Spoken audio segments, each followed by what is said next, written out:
50க்கும் மேற்பட்ட வகுப்புகளில் உள்ள அனைவருக்கும் உபயோகமான பின்னங்கள் முக்கியமான ஒரு கேள்வி. இறுதி பரீட்சையிலையுமே தொடர்ந்தும் கேட்கப்படுற கேள்வி பின்னங்கள் வடிவாக செய்து 10 மார்க்ஸ் ஃபைனல் எக்ஸாமில் எடுக்கக்கூடிய ஒரு கேள்வி. அந்த கேள்வியில் இருக்கிற பகுதிகள் எப்படி பிரேக் பண்ணுறது, என்னென்ன டேர்ம்ஸ் இருக்குன்றத சம்மந்தமாக இந்த கேள்வியில் பார்ப்போம். இந்த கேள்வியோட பார்ப்போம். தந்தையொருவர் தன்னிடமிருந்த பணத்தில் 1/3 மனைவிக்கும் எஞ்சியதில் 4/3 மகளுக்கும் ரூபா 1,60,000 மகனுக்கும் கொடுத்தாரெனின் தந்தையிடம் இருந்த முழு பணம் எவ்வளவு என்று கேட்டிருக்கு. ஆரம்பத்தில் இருந்த ஒரு கொஞ்சம் காசை அவர் ஒரு அமௌண்ட்டை வச்சுருந்துருக்கிறார். அந்த காசை பங்குகளாக பிரித்து மனைவிக்கு மகளுக்கு மகனுக்கு கொடுத்து கடைசியாக பாருங்க மகனுக்கு கொடுத்தது அமௌண்ட்டாக சொல்லியிருக்கிறார். இதுதான் இப்போ கேட்குற பேட்டர்ன். அப்படி கடைசியாக போய் ஒரு இடத்துல வந்து அமௌண்ட்டையும் பின்னத்தையும் சந்திக்க விட்டு அதில் இருந்து முழு பங்கு காண்றது தான் இந்த கேள்வியில் அணுகிற விதம். இப்போ இந்த முதலாவது விஷயம் பார்த்து கொள்ளுங்கோ. ஆரம்பத்திலேருந்து பிரிக்கக்குள்ளே எஞ்சியது என்று சொல்லும் வரைக்கும் இருக்கிறதில்ல. இந்த முழுவதின் பின்னம் என்று கேட்குறதுக்கெல்லாம் பிள்ளைகள் குழம்புறது கூட முழுவதின் பின்னம்ன்றா ஒன்றும் இல்லை, அதில் பிரச்சனையான விஷயம் ஒன்றும் இல்லை. ஆரம்பத்தில் சொல்லக்குள்ள எஞ்சியதில் என்று சொல்லாமல் சொல்கிறது எல்லாமே முழுவதின் பின்னம் தான். அது நேரடியாக சொன்ன பின்னம் முழுவதில் 3/1 தான் கொடுத்தது. எஞ்சியதில் என்று சொல்கிறது தான் என்ன முழுவதின் பின்னம் இல்லை. அது என்ன பின்னம்? எஞ்சியதின் பின்னம். அதை மட்டும் விளங்கி கொண்டீங்கன்னா சரி. அப்போ இந்த இடத்துல மகளுக்கு கொடுத்தது எஞ்சியதின் பின்னம், மனைவி கொடுத்தது முழுவதின் பின்னம். அந்த தரவுகளை கொஞ்சம் எடுத்து வச்சுக்கொள்ளுங்க. தரவுகளை கொஞ்சம் தெளிவாக உங்களுக்கு ஏற்ற மாதிரி மார்க் பண்ணி எடுத்து போட்டு மனைவிக்கு கொடுத்தது ஷோட்டா மனைவிக்கு கொடுத்தது அப்படி வரப்போகுது 1/3. இது முழுவதின் பங்கா இல்லையா? முழுவதின் பங்கு. ஏனென்றா அவர் ஆரம்பத்தில் தன்னிடம் இருந்த பணத்தில் 3/1 மனைவிக்கு கொடுத்தார். ஆனால் மகளுக்கு கொடுத்ததில் பாருங்க, மகளுக்கு கொடுத்தது வந்து முழுவதின் பங்கு அல்ல. மகளுக்கு கொடுத்தது என்னென்னு சொல்லியிருக்கிறார், எஞ்சியதில் தான் எவ்வளவு? எஞ்சியதில் 4/3. எஞ்சியதில் 4/3 எங்களுக்கு எஞ்சியது தெரிஞ்சால் தான். அதாவது மனைவிக்கு தான் முதலாவது கட்டம் கொடுத்தவர், அடுத்தது மகளுக்கு 2வது, 3வதாக மகனுக்கு கொடுத்தது எவ்வளவுன்னு சொன்னவர். மகனுக்கு கொடுத்தது வந்து 1,60,000 கடைசியாக ஒரு அமௌண்ட்டை சொல்லி முடிச்சு விட்டார். மகனுக்கு கொடுத்தது அமௌண்ட் தெரியுமென்னு சொன்னால் மகனுக்கு கொடுத்த பங்கை காண போகிறோம்.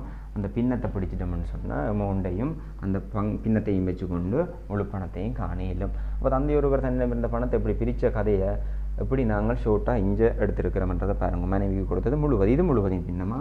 இதெல்லாம் இது முழுவதின் பின்னம், இந்த பின்னம் முழுவதின் பின்னம், இது எஞ்சியதின் பின்னம். இவருக்கு பின்னமே தெரியாது, அதை நாங்கள் தான் காண வேணும். அதை பார்ப்போம். இப்போ மனைவிக்கு கொடுத்தது அப்போ ஒவ்வொரு டைமும் இதே மாதிரி ஒவ்வொரு டைமுமே எஞ்சியதை காணணும். ஏன்னா மனைவிக்கு கொடுத்து எஞ்சி இருக்கிறத வச்சுக்கொண்டு அந்த மகனுக்கெல்லாம் பிரிக்க போகிறோம். அப்போ ஒவ்வொரு கட்டமாக அந்த முழு பணத்தை வச்சுக்கொண்டு நாங்கள் எப்படி செய்வோமோ அதை மாதிரி பின்னத்தில் அவ்வளோதான் விஷயம். மனைவிக்கு கொடுத்ததுக்கு பிறகு தான் யாருக்கு 2வது கட்டமாக மகளுக்கு கொடுத்தது. மகளுக்கும் கொடுத்து எஞ்சியதில் தான் யாருக்கு கொடுத்தது? மகனுக்கு கொடுத்தது. அது அப்போ மனைவிக்கு மகளுக்கு எல்லாம் முடிஞ்ச பிறகு கடைசியாக இருந்த பங்கு என்னவோ அதுதான் அவருக்கு மகனுக்கு போன பங்கு. பங்குகளைத்தான் பார்க்க போகிறோம். உடைப்பங் கேள்வியை முதலாவது பாருங்க. மனைவிக்கு கொடுத்தது அது தெரியும், மனைவிக்கு கொடுத்தது தெரியும். ஏன் மனைவிக்கு கொடுத்தது எவ்வளவு அதை மார்க் பண்ணிக்கொள்ளுங்க. மனைவிக்கு கொடுத்தது கொஞ்சம் தமிழில் எழுதி பழகுங்கோ. ஆரம்பத்தில் நீங்கள் எழுதி பழகாமல் செய்கிற வேலையினால தான் கடைசியாக கஷ்டப்படுறது. எழுதி பழகுங்க, எழுதி செய்யுங்க. இப்படி தெளிவாக எழுதுனீங்கன்னா ஈஸி. மனைவிக்கு கொடுத்தது 1/3, அது 3/1 முழுவதின் பங்கு தான். 3ஆக பிரித்து ஒரு பங்கு மனைவிக்கு கொடுத்தாச்சு. அப்போ அடுத்தது என்ன வேணும்? மனைவிக்கு கொடுத்து எஞ்சியது. மனைவிக்கு கொடுத்தாச்சுன்னா அடுத்தது மனைவி கொடுத்து எஞ்சியது வேணும். அப்போ அதான் அடுத்த அதை வச்சு கொண்டு தான் அடுத்த கேள்வி. மனைவிக்கு கொடுத்து எஞ்சியது முழுவதின் பங்குல தான் யாருக்கு கொடுத்தது? மனைவிக்கு கொடுத்தது. எவ்வளவு இருந்திருக்கும்? ஆரம்பத்தில் ஒரு பங்கு இருந்திருக்கும். ஆரம்பத்தில் முழுசாக அந்த எவ்வளவு காசுன்றது எனக்கு தெரியாது. பங்குல சொன்னால் ஒரு பங்கு. அந்த பங்கை அந்த முழு காசையும் எடுத்து மனைவிக்கு எவ்வளவு கொடுத்தவர்? 3/1. அப்போ முழு பங்கில் இருந்து ஆரம்பத்தில் இருந்த பங்கை நாங்கள் என்ன எடுக்கிறோம்? 1 எடுக்கிறோம். அதில் இருந்து மனைவிக்கு கொடுத்த பங்கு 3/1 கழிச்சிட்டோம். கழிக்கிறத நீங்கள் போமாசி எடுத்து கழிக்கணும் வேண்டாம். முழுவன்லேருந்து பின்னத்தை கழிக்கிறது நேரடியாக கழிக்கிறதோ இல்லை. அப்போ இதை போமாசி எடுக்காமல் என்ன செய்யுங்க? சிம்பிளாக செய்யலாம். இதில் இருக்கிறது பகுதியில் என்ன இருக்குது? 3. அப்போ 3ஆக தான் பிரிபட்டிருக்கான்னு சொன்னால் ஆரம்பத்தில் எவ்வளோ இருந்திருக்கும்? 3ல் 3 பங்கும் இருந்திருக்கும். 3 பங்காக பிரித்து 3 பங்கும் கைவசம் இருந்திருக்கும். அதான் முழு பங்கு. 3ஆல் பிரித்த ஒரு பங்கு தானே. அப்போ 3ஆக பிரித்து 3 பங்கும் ஆரம்பத்தில் இருந்திருக்கும். அது அப்படி மாற்றிக்கொள்ளுங்க. இப்போ இதில் பகுதி எண் 5 வந்திருந்தால் 5 மேல் 5 கொடுத்துருவீங்க. 10 வந்திருந்தால் 10 மேல் 10. இதில் வார ஆள் கழிப்படுற ஆளை வச்சுக்கொண்டே நீங்கள் டிசைட் பண்ணிக்கொள்ளலாம். இதில் இருந்து என்ன வரப்போகுது? 1லேருந்து 3/1 கழிக்கிறது என்ன எடுக்கிறோம்? 3/3 3/1 கழிக்கிற மாதிரி. இப்போ ஈஸி. பகுதி சமன் சொன்னால் தொகுதியை கழித்து கூட்டி கழிக்கலாம். அப்போ இங்கே என்ன வரப்போகுது? 3/2. மூன்றின் மேல் 2 மூன்றில் 1 போனால் அவ்வளவு மூன்றின் மேல் 2 அப்போ மனைவிக்கு கொடுத்து எஞ்சியது மூன்றின் மேல் 2 அப்போ அடுத்தது மனைவிக்கு கொடுத்து எஞ்சிச்சு மிச்ச காசு வாங்கியாச்சு எடுத்தாச்சு அப்போ அந்த மிச்ச காசில் தான் எஞ்சியதில் தான் யாருக்கு கொடுத்தவர் மகளுக்கு எஞ்சியதில் மகளுக்கு எவ்வளோ கொடுத்தவர் 4 இல் 3 அப்போ அடுத்தது என்ன வேணும் மகளுக்கு கொடுத்தது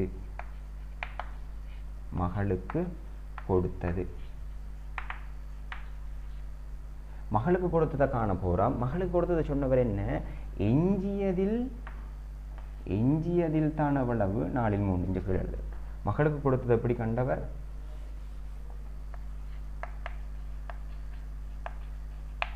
மகளுக்கு கொடுத்தது முதலாவது மனைவிக்கு கொடுத்த எஞ்சியது வரைக்கும் கண்டுட்டோம் இந்த ஸ்டெப்பை ஃபாலோ பண்ணுங்க எஞ்சியதை கண்டா தான் அடுத்த வேலை ஈஸி இப்போ மகளுக்கு கொடுத்தது வந்து எஞ்சியதின் எவ்வளவு எஞ்சியதின் எவ்வளவு 4 இல் 3 பங்கு இப்போ எஞ்சியது எவ்வளவு கடைசியா 3 இல் 2 அந்த 3 இல் 2 எஞ்சியதில் மீதியில் எஞ்சிய பங்கில் இப்படி கேட்கறதுக்கெல்லாம் அந்த எடுத்தீங்கன்னா சரி இன்னைக்கு என்ன அர்த்தம் தரதானே இப்போ இங்கே என்ன வரப்போகுது எஞ்சியதின் 3 இல் 2 இன்னுக்கு பதிலாக தர அப்போ 3 இல் 2 4 இல் 3 ஓகேயா எஞ்சியதின் எடுக்கிறோம் அப்படி எழுதி பழகினீங்கன்னா மார்க் பண்ணிக்கொள்ள அப்படி இல்லாட்டி இங்கே மார்க் பண்ணதை வச்சுக்கணும் எஞ்சியதில் மிகுதியில் மீதியில் எஞ்சிய பங்கில் அப்படி வரையக்குள்ள கட்டாயம் முழுவதின் பங்கு பார்க்குறது இப்படி தான் தர எடுக்கிறீங்க சுருக்குட்டிங்கன்னா 1 2 இங்கே சுருக்குனா 3 கட்டாயிரம் என்ன பங்கு வந்திருக்க போகுது அரை பங்கு இப்போ எஞ்சியதில் அரை பங்கு முழுவதில் எவ்வளோ பங்கு இப்போ வந்தது அரைன்றது என்னது முழுவதின் பங்கு இது முழுவதின் பங்கு இப்போ மகளுக்கு கொடுத்த இதுவும் என்னது முழுவதின் பங்கு ஆரம்பத்தில் மனைவிக்கு கொடுத்தது 3 இல் 1 முழுவதின் பங்கு இப்போ மகளுக்கு எஞ்சியதில் 4 இல் 3 சொன்னவர் எஞ்சியது 3 இல் 2 மனைவிக்கு கொடுத்த எஞ்சியது அந்த எஞ்சியதில் 4 இல் 3 கண்டுட்டோம் எவ்வளவு அரை பங்கு அப்போ மகளுக்கு கொடுத்து எஞ்சியது அடுத்தது மகளுக்கு கொடுத்து எஞ்சியது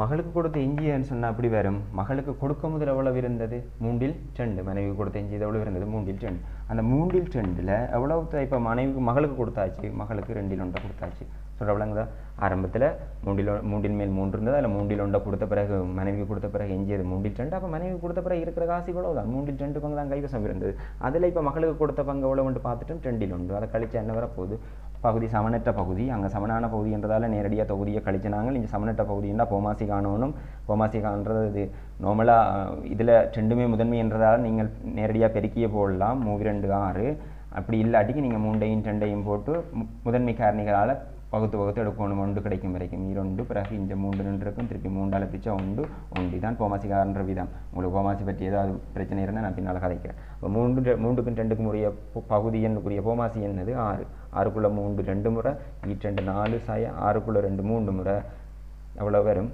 3 எவ்வளவு 6 மேல் 1 அப்போ இந்த மகளுக்கு கொடுத்து எஞ்சியதை விட 6 மேல் 1 அந்த 6 மேல் 1 எல்லாம் யாருக்கு போயிருக்கும் எஞ்சியது இவருக்கும் கொடுத்து மனைவிக்கும் மகளுக்கும் கொடுத்த எஞ்சியதெல்லாம் யாருக்கு போயிருக்கும் மகனுக்கு தான் போயிருக்கும் இப்போ மகனுக்கு கொடுத்தது அடுத்தது மகனுக்கு கொடுத்தது மகனுக்கு கொடுத்தது எவ்வளவு வரப்போகுது இந்த 6 மேல் 1 ஏன் மிச்சம் சுச்சம் எல்லாம் அவருக்கு தான் போனது சரியா அப்போ 3 மேல் 1 அவோக்கு மனைவிக்கு 2 மேல் 1 இவருக்கு மகளுக்கு 6 மேல் 1 பங்கு தான் யாருக்கு போனது மகனுக்கு போனது 6 மேல் 1 பங்கு தான் எவ்வளவு இப்போ பங்கு தெரியும் மகனுக்கு கொடுத்த காசும் தெரியும் சோர்ட் பண்ண போகிறோம்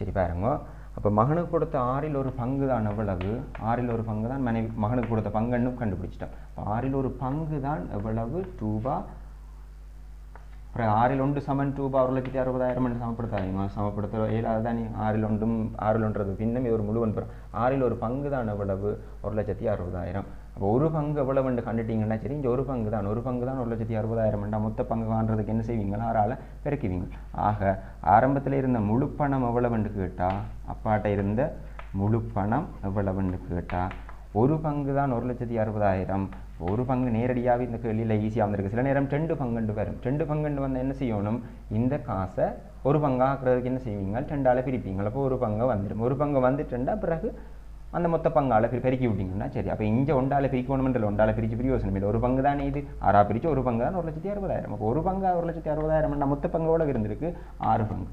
6 பங்கு எவ்வளோ இருந்திருக்கும்? 6 தர இது 0 0 0 0 0 பெருக்கி கொண்டு இருக்க தேவையில்லை தானே. 4 0 போட்டுவிட்டோம். 4 6 36 3 மிச்சம் 6 6 3 9. அப்பாட்ட இருந்த ஆரம்பத்தில் இருந்த காசு எவ்வளவுன்னு கேட்டால் 9,60,000 ரூபாய் காசு இருந்திருக்குது. அதில் இருந்து தான் இவ்வளோ பிரிவுகளும் நடந்திருக்கு. இதில் முக்கியமான விஷயம் அந்த எஞ்சியதின் பங்குன்றது முழுவதின் பங்கல்ல, அது தெரிஞ்சு வச்சுக்கொள்ளுங்க. எஞ்சியதின் எடுக்கக்குள்ள தர எடுக்கணும். அதுக்கு பிறகு இந்த எஞ்சியது ஒவ்வொரு டைம்லையும் மனைவிக்கு கொடுத்தது அது ஓகே, மனைவிக்கு கொடுத்தது எஞ்சியது அதை காணுங்கோ. அடுத்தது மகளுக்கு கொடுத்தது கட்டமாக போனீங்கன்னா சரி. மகளுக்கு கொடுத்து எஞ்சியது, மகளுக்கு கொடுத்து எஞ்சியது பிறகு யாருக்கு கொடுத்ததோ அதை பாந்திக்கிட்டா சரி. இப்போ கடைசியாக இருந்தவர் மகன் தான். மகனுக்கு கொடுத்தது அந்த மகளுக்கு கொடுத்த எஞ்சியதெல்லாம் யாருக்கு போயிருக்கும்? மகனுக்கு தான் போயிருக்கும். ஆக இந்த கேள்வி எப்படி நீங்கள் ஒரு ஒழுங்குகளை செய்து பழகிட்டீங்கன்னு சொன்னால் பின்ன கேள்வி எல்லாம் பெரிய விஷயமே இல்லை. நீங்கள் நார்மலாக உங்களால் அதை பிரேக் பண்ணி எளிமையாக இருக்கும்.